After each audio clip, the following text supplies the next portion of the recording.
Welcome back to the channel. It's the start of a brand new series. And this one doesn't involve Harry, unfortunately. We had to leave him at home. He's not very happy He there, wasn't very happy no. when we left. Yeah. Nevertheless, it's still a van life trip, albeit it's a bit different. You are ready for a different kind of life. You're silent, bold, the wind is cold. You must return to the wild. This time, however, we're not actually travelling alone. We're going to go with some travel buddies. You can't always choose your travel buddies, but this time you can. I still had to take Stu. Yeah, that's my travel unfortunate. buddy. Yeah, we've got to go. Yeah. So yeah, we're travelling with my brother and his wife, Roger and Caroline. They haven't been in a van before. But they do have a boat, so I think, well, they don't spend weeks in it, but Yeah. they're used to confined Spaces, Yeah, so that may help them. So it's going to take a bit of orientation for them. So we filmed it slightly different because this was very much a holiday, but we want to share it with you, but we can't actually be too intrusive filming for Roger and Caroline because it wouldn't be fair. Equally, we wanted to also make sure we're immersed in the filming. It was a holiday of a lifetime, so we only got one crack at it. So we haven't done that much talk to camera when we're travelling along. We've done a bit, but not a lot. You're not in it hugely from that because that was a choice thing, because it was a holiday. But we're going to share everything where we go. We're going to share you all what we do, the hints and tips, all the usual stuff, but we'll do it slightly different than that. Especially if you're thinking of going to do the trip yourself. So where does it all start? It all starts on an early February morning. Very early in the morning. Yeah. It was early because we were going to go travel. We were disagreeing already. We were travelling early in the morning. It was about 6:30 when we got up. That's my brother. You can. He hasn't slept much. It's 6:30 in the morning, and we're about to start our journey. 2 suitcases, all lined up, as mine and James. And a hysterical brother. So that's the 4 cases, 23 kilograms each, and 8 kilograms on the hand luggage. And we quietly sneak past Harry in the hope that he doesn't know what we're doing. I won't put anything out unless you want to be there. Just don't take us. I think it's just don't take us. Now, the first part of our journey is to our local Birmingham airport, which is about 40 minutes away. And Stu's brother Roger is as efficient as Stu, which means we're mega early for our check-in.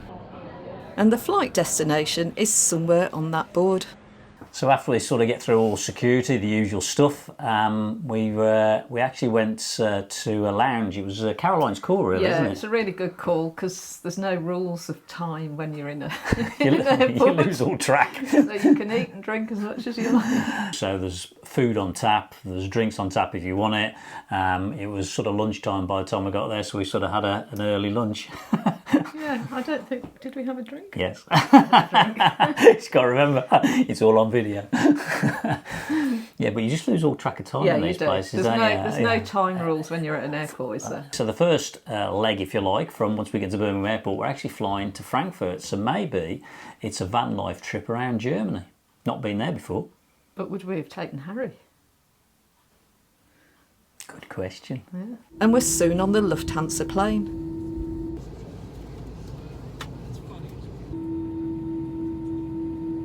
That unnatural feeling hits me as we trundle down the runway. But Stu has got better at flying, and we did enjoy the morning views, especially those cloud formations. So please support the channel by giving us a like and hitting that subscribe button. It's all free, but it helps us enormously to promote us on YouTube. So having arrived at Frankfurt Airport, we then catch a shuttle bus. Sorry, did you just say Frankfurt? Frankfurt, did I? Okay, so having touched down at Frankfurt Airport, we then caught a terminal bus across... So those that are new to the channel, a bus is a bus.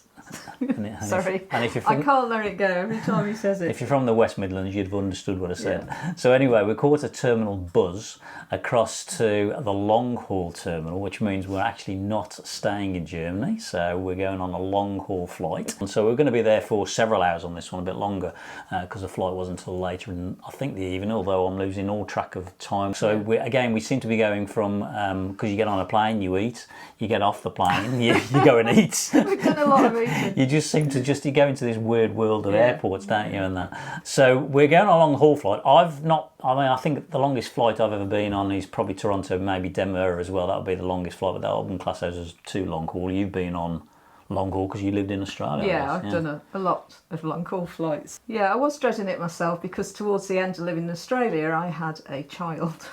So nobody wants to travel on a long haul flight with a child.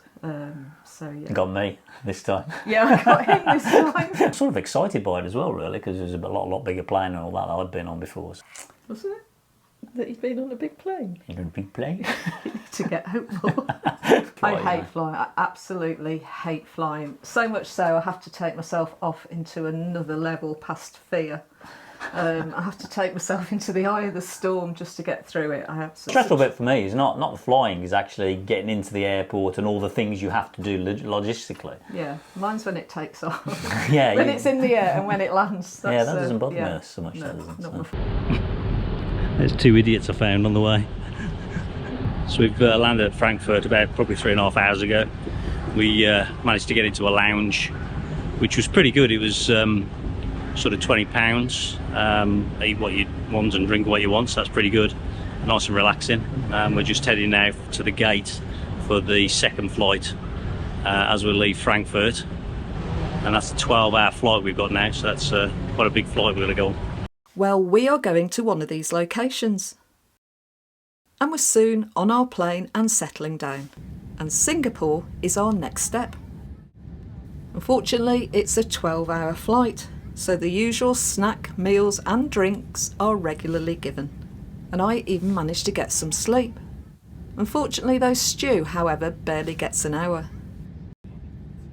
And as we approach Singapore, you get a view from the outside cameras of the plane. And it's a bit like Harry's windscreen, very murky.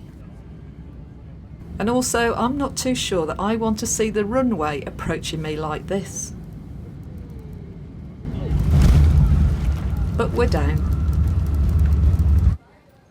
Now, fortunately, we have a relatively short stopover of about 90 minutes, and our next destination beckons on the flight board.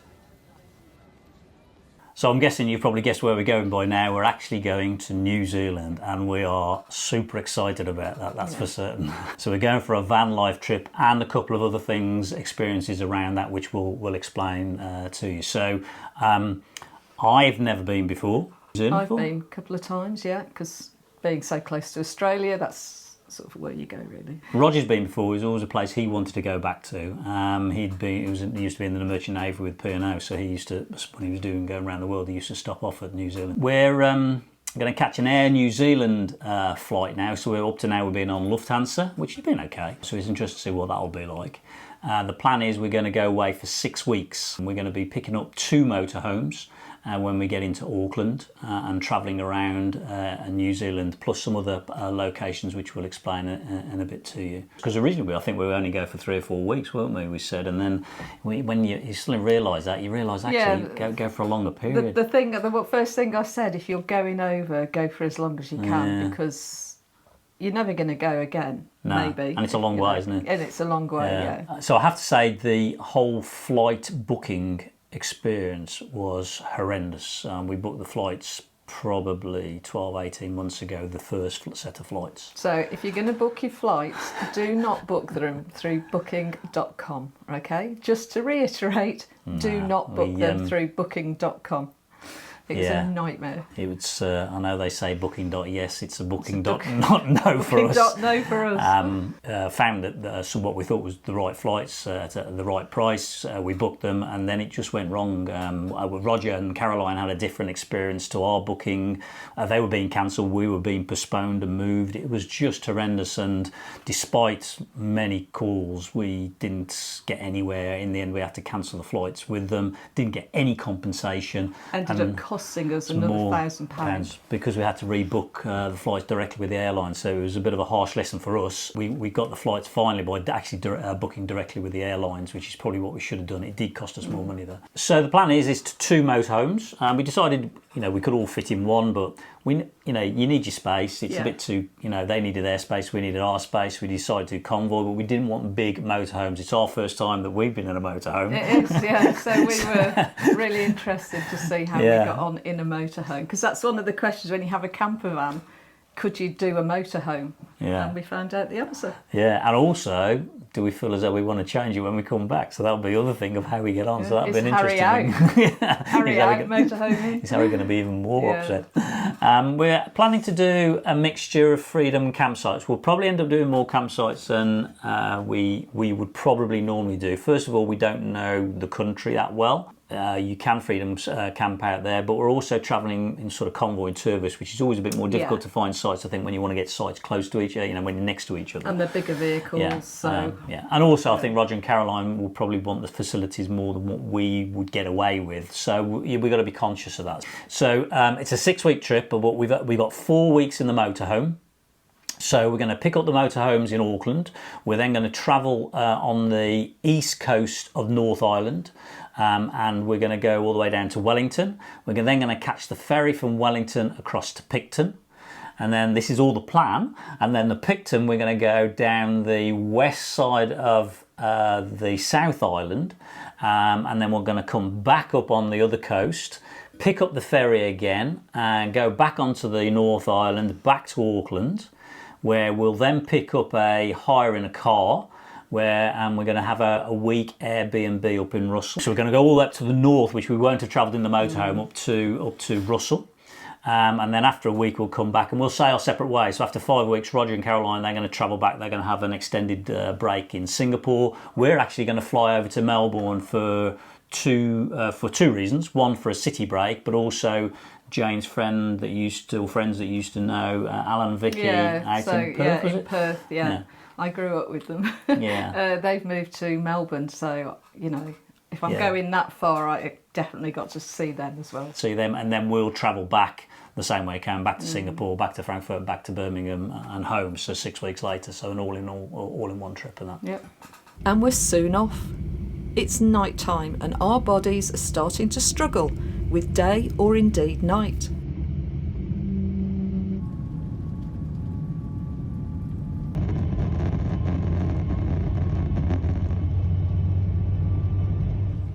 And we noticed a marked improvement with the quality and luxury with Air New Zealand compared to Lufthansa. And it looks like we fly right over the centre of Australia, which is vast.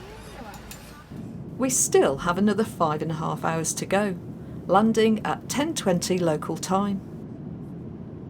And I get myself sorted with some movies. We're finally landing, some 35 hours door to door in Auckland. And unfortunately, the weather has been really bad in New Zealand recently. And in fact, if our flight had been a week earlier, we wouldn't be here, as the airport was knee-deep in water with flash floods. And we understand various heightened levels of emergencies, with landslides and roadblocks right where we're travelling. Now this might get interesting driving around in 2 motorhomes. Now we initially hit long queues due to the biosecurity checks that they have. And also the computers have crashed, so more delays. Finally, we're out and on a quick hotel shuttle drive to the Jet Park Hotel, where we've got a one-night stopover before we collect the motorhomes. So we're all nicely settled in for the night at Jet Park Hotel. Then it went wrong slightly, didn't it? Yeah, we'll call it a moment that stayed with us for the rest of the trip. We decide when we first get there that we're going to try and last until bedtime-ish, sort of later in the day, rather than go to bed, because you've got to go, you know, it takes a lot on your body to sort of go over to New Zealand time. So we went out, we had a couple of drinks in the hotel and we had something to eat, and then we retired. It was about 6 o'clock, if I recall. For whatever reason, I wake up and I look at my watch and it's 8 o'clock. I push Jane, who's still dozing, to be perfectly honest, in the land of Zeds. I say, look, we've got to get up. It's 8 o'clock. We're all right. They're coming to collect us at 9 o'clock. You know, we might have a light breakfast. They're collecting us, then we'll go and pick the motorhomes up. I jump out of bed. I jump into the shower. I start to repack the suitcases as quick as we can. Say, come on, let's get going. And we text Roger and Caroline, and we can't get hold of them. In the end, I ring their mobile. I eventually go back to the room to Roger's. So I go and knock on the door. Roger, you know, still half asleep, says, yeah. I said, look, plenty of time, it's 8 o'clock, you know, they're coming at 9. So I go back down and meet Jane. Breakfast was quite busy. I'm saying good morning to people, good morning. And then Caroline rang me on the mobile. She said, it's not today, it's tomorrow. And I said, what are you on about? And I said, they're picking us up today. They're picking us up the day after the flight. It's today. And she puts down the phone. She sort of accepts that I was right. In the meantime, we then turn around and look, and we suddenly see that people or whilst they're eating, there's wine. Yeah, and slowly the penny starts to drop that we'd actually... Yeah, we'd only actually been asleep for 2 hours. So we went to sleep at 6. I woke up, looked at my watch at 8, and I'd forgotten I hadn't put my watch back to New Zealand time. It was UK time. Go downstairs and it's actually the evening meal. So we've only been asleep for 2 hours. And we thought the sun was coming up, but in fact it was going down. Although we were saying to each other, I've never slept so well in all my life. We've been asleep 15 hours. That's incredible. I said to Stuart, I'm just telling you now, I don't feel like breakfast. Right? I said, not do I. I said, I'm full. I'm still full. Well, we were still full because we'd only eaten 2 hours or 3 hours before. Had a hamburger. Had 3 hours before, and that's the I actually went up to the waitress and I said, you're going to have to excuse me, I'm from the UK, as if that sort of explains what I'm about to ask. So could you just tell me what day it is and what time it is? And she's like, I think she had a carafe of wine in her hand. So with that, we have to phone Roger up and apologise, and we go back to bed, but we have to go then back to sleep again. I didn't live it down for most of the holiday, to be perfectly honest, and that. Well, we did eventually make it properly to breakfast at the right time. And of course, no wine. So where are you headed off to today anyway? So we were going to go, holiday. is it Coromandel? Oh dear, oh dear, oh dear, oh dear, oh dear. So the company we've gone with is Wilderness Motorhomes. We felt as though we didn't want to go at the budget end of the motorhomes. We wanted to, if we're going to go this way, we wanted to have a qualitative van. I just feel as though that would have been a better... when it's your holiday, the life of your lifetime, you've got to get it right. And so we did a lot of planning, didn't we? And we wanted to make sure Roger and Caroline were comfortable with that. So having, you know, an onboard facilities for them was probably going to be more important than it would be for us, because we've been travelling for 4 years in Harry, so we're sort of used to it. But we also wanted to get some quality there. The reviews were very good, and we've had a great experience with Wilderness leading up to it. They were super helpful all the way through the process. They did a lot of other stuff for us. This is where they came to their own. They actually organised the ferry for us to go from North Island to South Island, South Island to North Island for the motorhomes. So they arranged all that, and I'm glad we did, because actually it's quite a busy route, and I don't think you're just going to turn up and get onto that ferry. So if you go in, definitely book in advance, especially if it's around busy season. The motorhome we went for was what they call a compact for two. So it's like a hotel for us after Harry. It's just like... it's not that longer than Harry, to be perfectly honest. It's definitely wider, but it's not that longer than Harry, weirdly enough. But they were, and we will do a van review as we go through the series, and that we'll do a proper motorhome review for you so you can see. But they happen to have a location right next to Auckland Airport, and therefore next to the hotel, and they'll do a pickup service, which was nice, so we didn't have to worry about that. They just picked us up, took us there. Had a real good handover experience, I would say. Yeah, they were really, really good. So definitely recommend them if you're going. Yeah. So. And the only thing I would say, it didn't have a sat nav which threw us, because we were, I don't know why, I was sort of expecting it to be a sat nav on there. And I don't know if they do it as an option, but I missed that, and it did throw us. Unfortunately, we use it a lot, don't we? Yeah, fortunately we used Google Maps, didn't we? In the end, we used our phones, which wasn't a problem. It just shocked us, because we then lost the use of a phone easily, because it was always because we didn't pre-plan the whole trip. No. So we then left Wilderness to go off to the Coromandel, which was to the northeast of Auckland. So we started to travel off, and the usual thing when you're driving off, within about 100 yards we had to pull over. Keep pulling here.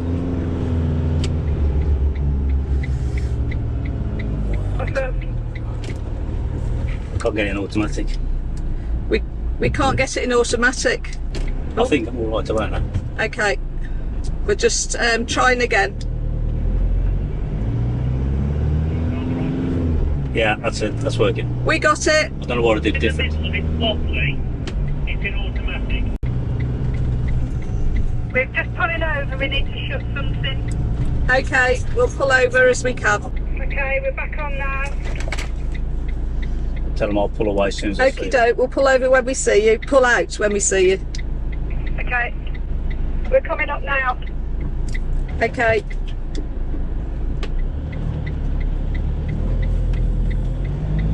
Can you see them? Yeah. Bloody wardrobe door was fine. I got surprised nothing has in ours. What's the speed limit here? It's 30 at the moment. It's exciting! Woo! I'm doing 50 at the 30. moment. It says 30 kilometres. Oh, it can't be 30. Loving the aircon. Does anyone know what the speed limit is? 90. No, that's maximum. No, that's the maximum. I mean, in this area. Pass. We could try 90. Thank God we actually bought walkie-talkies. Yeah, this is thanks to Ken. Yeah. When we first saw walkie-talkies, you're a bit, you need walkie-talkies, but actually, once you've had them, they're great, and they were vital for the whole trip. We couldn't have done it without these walkie-talkies, because we spent a lot of time, even if it's just someone pull over because you've got cars behind you, you can't do that on your phone. No. And also it was quite social, it was a bit of fun, to be perfectly honest. It allowed us to have a conversation with them as we're driving for an hour and a half. We were still almost in the van together. It allowed us to be in the van together. Great idea. Yeah, so we pulled off, and we headed outside of Auckland. It'd be good to get just outside of the city limits. Felt a bit better and getting used to vans. They were automatic boxes, so that made it a bit easier. But it all took a bit of getting used to. So we'll leave it there. We'll see you in the next video, where we'll really start now our motorhome adventure in New Zealand.